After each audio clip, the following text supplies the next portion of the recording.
Oublier son ex, c'est de loin quelque chose que beaucoup de personnes ont envie de faire après une rupture sentimentale qui s'avère très difficile à accepter, à digérer et qui malheureusement se révèle être quelque chose de très compliqué. Dans cette vidéo, je vais donc te livrer 7 clés qui vont te permettre justement de réussir à oublier ton ex de façon plus rapide et j'ai envie de dire plus facilement. Malgré tout, c'est intéressant de savoir que chacun son rythme. Il y a des personnes qui vont sortir d'une rupture sentimentale et réussir à oublier leur ex beaucoup plus rapidement que d'autres personnes. C'est pas une question finalement de motivation ni une question de volonté, mais simplement parfois de points qui bloquent plus que d'autres. Et c'est justement ce que je vais t'expliquer au long de cette vidéo. Je vais te montrer qu'il y a des points finalement qui sont à débloquer si tu souhaites avancer plus sereinement dans ta démarche d'oublier ton ex. C'est d'ailleurs la raison pour laquelle dans la description de ma vidéo, je t'ai mis un petit lien sur lequel tu peux cliquer qui va te permettre de faire un petit bilan complètement gratuit pour justement t'éclairer sur les points qui éventuellement aujourd'hui te retardent, te bloquent, t'empêchent même d'oublier ton ex. L'objectif étant de te donner un vrai coup de pouce dans cette démarche. Avant de commencer, si ce n'est pas déjà fait, je te rappelle de t'abonner à ma chaîne. Tu peux aussi cliquer sur la petite cloche des notifications qui est bien pratique puisqu'elle te permet d'être averti à chaque nouvelle sortie de mes vidéos. Je veux oublier mon ex, mais je n'y arrive pas. Quels sont donc les points qui t'en empêchent? Premier point, la sensation d'inachevé. Aujourd'hui, si tu n'as pas décidé de cette rupture, il est parfaitement légitime que tu aies la sensation qu'on t'ait volé ton histoire. C'est-à-dire que tu as ce ressenti de ne pas avoir mis de point à ton histoire sentimentale, à ta capacité sans doute de pouvoir encore rendre heureux ton ex, même si peut-être aujourd'hui celle-ci ou celui-ci s'en défend. Ce qui va donc t'amener à estimer que la situation actuelle est un réel gâchis. Il faut savoir que c'est le propre de l'être humain de s'angoisser quand il a la sensation de ne pas être allé au bout des choses. Alors c'est vrai que généralement, quand on va parler par exemple du domaine professionnel, pour beaucoup d'entre nous, on va procrastiner et justement on aura cette difficulté à aller au bout des choses. Mais on va se rendre compte aussi que procrastiner nous amène une source d'angoisse terrible. Souvent c'est de la culpabilité que de ne pas avoir réussi à aller au bout de notre objectif. Et c'est des situations que malgré tout, on va avoir du mal à vivre. Dans le domaine sentimental, ça va s'avérer encore plus violent, puisque là, on nous enlève quelque chose qui quand même nous paraissait bien, idyllique, ou en tout cas, on nous enlève quelque chose qui nous plaisait. Forcément, du coup, ce sentiment d'inachevé est décuplé au niveau de la douleur. C'est encore plus mal vécu que l'exemple que je donnais au niveau professionnel. Et ça va nous amener dans une situation où on va faire en boucle et en boucle l'histoire pour se projeter si jamais justement elle n'avait pas été écourtée de la sorte, qu'est-ce qu'elle aurait pu nous amener et donc qu'est-ce qui nous a été enlevé, qu'est-ce qu'on ne pourra pas vivre à cause de cette décision. Aujourd'hui, ce qui est aussi intéressant à savoir, c'est que pour un être humain, une chose qui est très difficile, c'est le sentiment de regret. On l'a tous vécu, quel que soit le domaine, en dehors du sentimental, où regretter quelque chose que l'on n'a pas fait, que l'on n'a pas réussi, ou qu'on aurait voulu faire et qu'on n'a pas pu faire, va nous amener à ruminer. C'est aussi pour ça que les travails de reconquête amoureuse, pour les personnes qui ont envie d'essayer, qui ne sont pas encore dans l'idée d'oublier leur ex, peuvent s'avérer aussi très bénéfiques.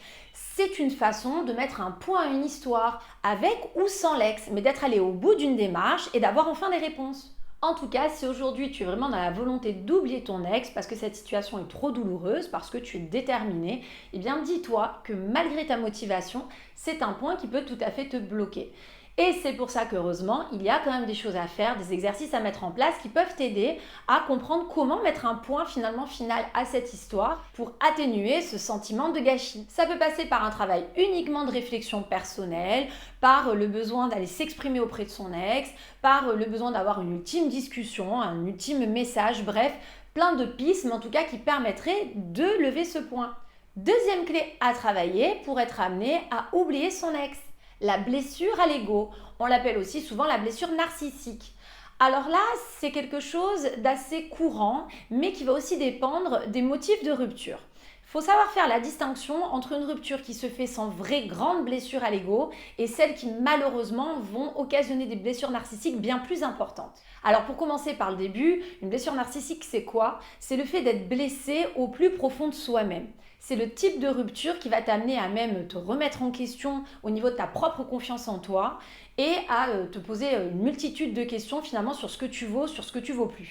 Un exemple concret, c'est souvent les personnes qui vont être victimes d'une séparation mais à cause d'une autre personne, c'est-à-dire que ton ex va te laisser parce qu'il y a eu une nouvelle rencontre. Déjà, quoi qu'il en soit, la séparation n'est pas évidente puisque tu ne l'as pas choisi.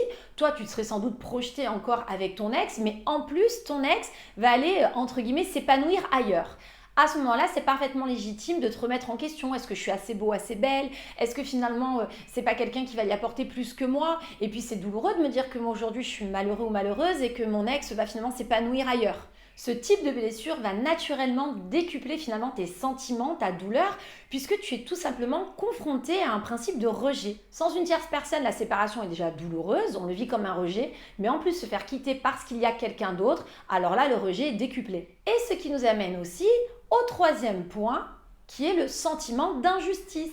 Le sentiment d'injustice, c'est le fait de se dire qu'on n'a pas mérité ça.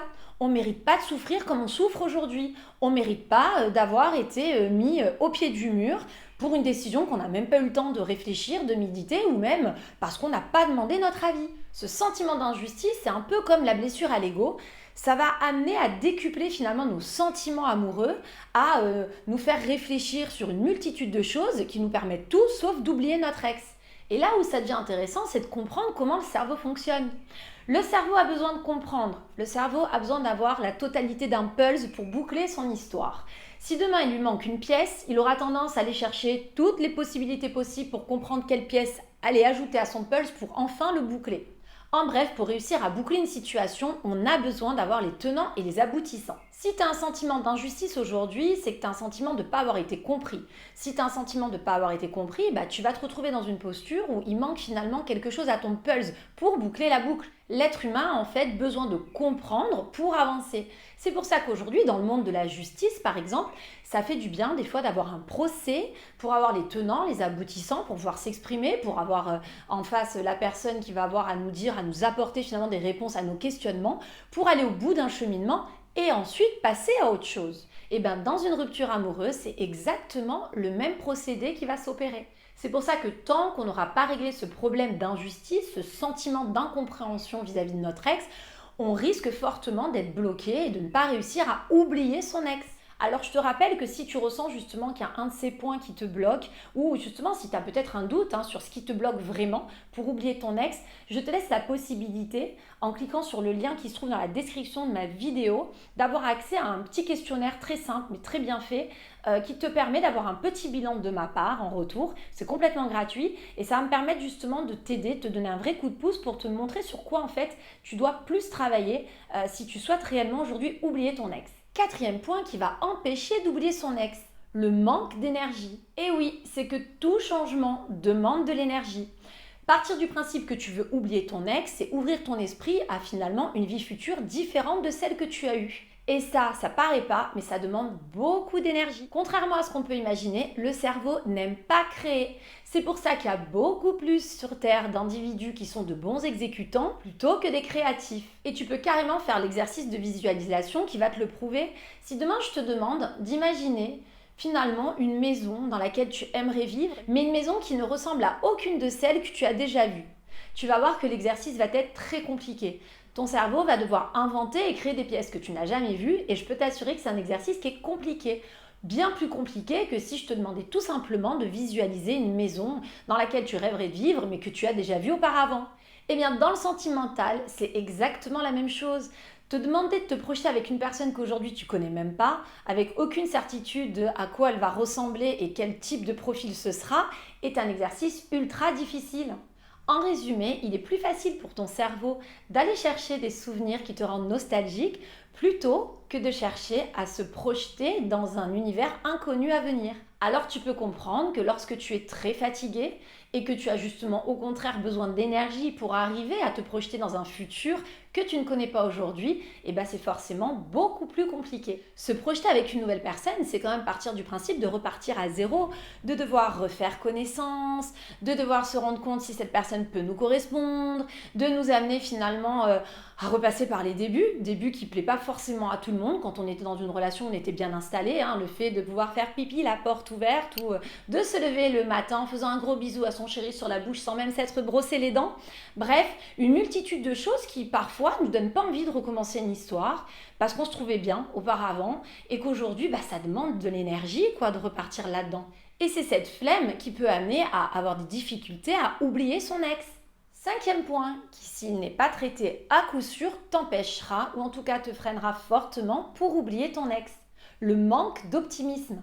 Là encore, tu n'es pas vraiment responsable de ça dans le sens où aujourd'hui, victime d'une rupture, tu es forcément dans une énergie quand même qui va t'amener à être fatigué comme on vient de le voir et donc à être pessimiste. Si demain tu perds ton emploi, un emploi que tu aimais vraiment, on ne peut pas te demander de faire la fête chaque jour suivant justement ce licenciement. On pourra accepter que tu vas passer par un moment où ça va être compliqué et que tu auras peut-être même besoin de t'isoler. Mais la difficulté de tomber dans ce cercle vicieux et de ne pas tenter d'en sortir ou du moins de trouver les outils qui vont t'aider justement à sortir de ce pessimisme, c'est que qui dit pessimisme dira difficulté finalement à imaginer se projeter dans quelque chose de positif. C'est à ce moment-là que vont apparaître les phrases du genre « Je trouverai jamais mieux que mon ex. Oh, mais mon ex, elle était trop drôle. Oh là là, mon ex, mais il était trop intelligent. » Forcément, ton pessimiste va t'entraîner à penser que tu ne pourras pas trouver mieux, que peut-être même tu ne trouveras pas tout court parce que tout le monde sait qu'en 2022, c'est très compliqué de refaire sa vie sentimentale. En tout cas, tu vas t'en convaincre et tu risqueras donc de te retrouver dans une situation où tu vas t'enliser plutôt que t'éveiller. Et comment réussir à oublier son ex si on est convaincu qu'on ne trouvera pas mieux, si on est convaincu que c'était la meilleure de toutes les personnes qu'on a pu rencontrer jusqu'à aujourd'hui et qu'il n'y a personne de toute façon qui pourra le ou la remplacer. Donc tu l'auras compris, l'optimisme joue une clé essentielle pour avancer. Comment me projeter sur quelque chose de nouveau si j'imagine ou je suis convaincue que c'est quelque chose de mauvais ou de négatif par rapport à ce que j'avais avant. Et nous arrivons au 6e point, le point le plus connu, le plus compliqué, les pensées obsessionnelles de son ex. En plus de te lever tous les matins en pensant à ton ex, en ayant des pensées qui te traversent l'esprit alors que tu n'as absolument rien demandé au sujet de ton ex, tu auras tendance à retomber sur des lieux finalement que vous côtoyez à l'époque ensemble ou à tomber sur un événement qui va forcément te rappeler une épopée avec ton ex. Là, ce qui est intéressant, c'est que finalement, les pensées obsessionnelles, c'est les conséquences des points qu'on a pu voir avant. Et c'est ça qui est intéressant, en tout cas pour moi dans mes coachings, c'est que tu vas te rendre compte que toi, généralement, quand tu veux oublier ton ex, tu ne penses qu'à ça, à l'idée de l'effacer de ta mémoire, à traiter ces pensées obsessionnelles. Mais on se rend compte que c'est qu'une conséquence, que finalement ce qui est à travailler, c'est les points qu'on a pu évoquer au préalable. Il y a un autre point après, mais quand même, je vais te parler de ces pensées obsessionnelles un petit peu. Plus tu vas penser à quelque chose, et plus tout va te ramener à y penser. On a la preuve pour une femme qui tombe enceinte. Moi, en l'occurrence, le jour où je suis tombée enceinte, j'avais jamais vu de ma vie autant de femmes enceintes. Ou quand tu vas tout simplement tomber amoureux d'une voiture, que tu l'as hésité à te l'offrir et que tu vas te rendre compte que tu n'en as jamais autant croisé sur l'autoroute. C'est ce qu'on appelle avoir le cerveau en fait en alerte. On a ce procédé dans le développement personnel, par exemple, pour des personnes qui veulent changer de métier ou qui veulent se lancer à leur compte. Et à ce moment-là, on va justement leur expliquer qu'en fonction des critères qu'ils vont décider à coucher sur papier pour fixer des objectifs, ça va leur permettre de mettre leur cerveau en alerte pour être avertis en cas d'opportunité. Et ça peut paraître un peu du chinois, mais en fait, c'est tout à fait réaliste et c'est complètement vrai. La logique, c'est que si par exemple sur la feuille d'objectif de cette personne est noté qu'il va devoir se créer par exemple du réseau pour se faire connaître, là où 2 mois avant, en allant à la boulangerie, en parlant avec la boulangère, il n'aurait même pas relevé que le fils de cette boulangère travaillait justement dans un blog avec une notoriété extraordinaire, et là, ça va le mettre en alerte et il va se rendre compte qu'une opportunité se crée. Alors qu'en fait, il ne le sait peut-être même pas, mais pendant la dernière année, il a rencontré 3 personnes qui auraient pu finalement lui donner de très bons contacts pour sa notoriété. En bref, les pensées obsessionnelles, oui, t'empêchent forcément d'oublier ton ex, mais on ne peut pas les traiter directement. Ce que l'on peut travailler pour oublier son ex, c'est tous les points qui nous y amènent. Septième et dernière clé que j'aimerais évoquer pour t'aider à oublier ton ex. Accepter que ta prochaine histoire sentimentale, certes, ne sera pas la même, mais pas moins bien pour autant. Comme je l'ai expliqué un peu plus tôt, le cerveau aura du mal finalement à imaginer. Il va préférer reproduire des choses qu'il connaît déjà. Et du coup, c'est parfaitement humain d'être dans un cap, dans une façon de penser, dans un état d'esprit, j'ai envie de dire, qui vont te laisser imaginer que ta relation va ressembler finalement à la précédente, ou en tout cas à chercher à ce qu'elle ressemble à la précédente. C'est ce qui va t'amener à comparer finalement une prochaine rencontre. Mais d'un autre côté, c'est intéressant de comprendre que c'est mécanique, que c'est logique de le faire. Donc, t'expliquer qu'il ne faut pas le faire, c'est bien, mais ça ne va pas t'aider. Comprendre pourquoi tu le fais va te permettre peut-être de comprendre pourquoi ne plus le faire et comment ne plus le faire. Si tu pars du principe que chaque histoire est différente et que donc chaque histoire aura son lot de bonnes choses comme son lot de mauvaises choses. Bien évidemment, tout comme un être humain, personne n'est parfait, une histoire sentimentale ne sera jamais parfaite. À ce moment-là, ce qui est intéressant, c'est de prendre du recul et de comprendre que la personne que tu rencontreras sera forcément différente de ton ex. Il pourrait y avoir des points similaires et pourquoi t'en priver si ce sont des indispensables. Ce que moi j'appelle des indispensables, c'est que ayant fait ta vie, ayant mûri, tu t'es rendu compte qu'il y avait des choses que tu voulais absolument chez un partenaire. Bien sûr, comme on ne peut pas tout avoir, il y aura des choses où on se dira que ce sont tout simplement pas des priorités et que tu vas laisser un peu de côté. Mais il y a des choses qui seront ce que moi j'appelle des indispensables dans mes coachings. À ce moment-là, pourquoi pas, s'il y a quelques traits indispensables que tu souhaites avoir, continue à persévérer dans cette recherche. Mais pour autant, t'imagines bien qu'il n'y aura peut-être pas tous les points que tu avais chez ton ex.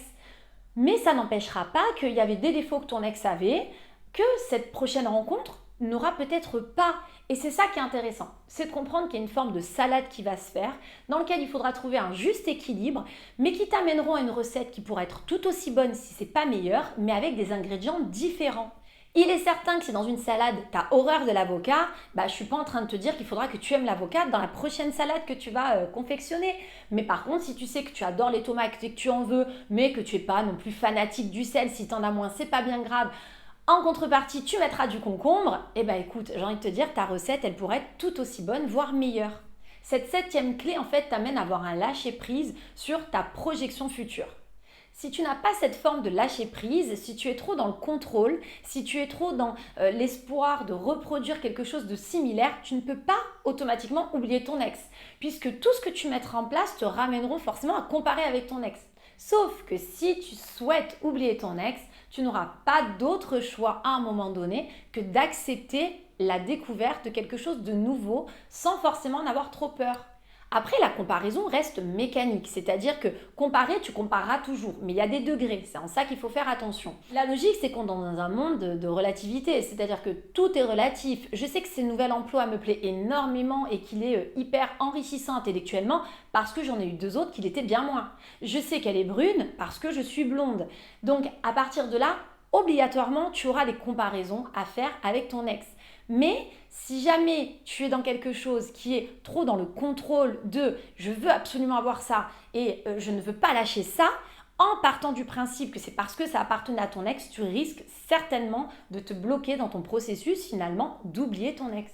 L'idée, c'est donc de comprendre que tu peux comparer avec ton ex, mais en prenant du recul, en comprenant que les qualités qui pouvaient te plaire chez ton ex ne sont pas propres à ton ex, elles ne sont pas uniques à ton ex, que ce sont des choses que tu pourras retrouver par la suite. Et à penser à ta relation passée plutôt à une expérience plutôt qu'à la personne de ton ex uniquement. Alors je te rappelle que je te laisse la possibilité, grâce à un lien que j'ai placé en dessous dans la description de ma vidéo, de pouvoir faire un petit bilan qui est vraiment très simple à remplir, très rapide, mais ultra efficace. Ce sont des questions auxquelles tu vas répondre et qui vont me permettre de te faire un retour sur les points justement que tu aurais plus à travailler que d'autres en fonction de ta situation, en fonction des réponses que tu vas m'apporter pour justement réussir plus facilement et plus rapidement à oublier ton ex. Parce que je le rappelle, oui, il y a des possibilités aujourd'hui, heureusement, des méthodes très efficaces qui peuvent permettre de gagner du temps, qui peuvent permettre de ranger les idées à leur place, de traiter les points comme là on vient de le voir un par un pour réussir finalement à accélérer ce processus qui est quand même très douloureux, très compliqué pour beaucoup d'entre vous, surtout si aujourd'hui tu es vraiment motivé à aller mieux et à aller de l'avant. En attendant, si la vidéo t'a paru utile, vraiment pense au petit pouce d'encouragement, à t'abonner à la chaîne si ce n'est pas déjà fait en cliquant sur la petite cloche des notifications pour être averti à chaque nouvelle sortie de mes vidéos. Et je te dis à très bientôt pour la suite de mes vidéos.